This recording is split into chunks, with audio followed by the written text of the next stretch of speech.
Look রচিত মঙ্গল সমাচার থেকে পাঠ ৯ অধ্যায় ৫১ থেকে ৫৬ পদ।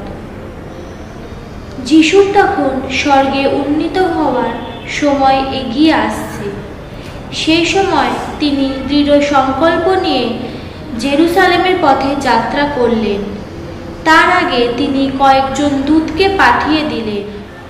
তারা রওনা হলেন এবং তার আসার সব ব্যবস্থা করার জন্য সামারীয়দের একটি গ্রামের মধ্যে এসে ঢুকলেন।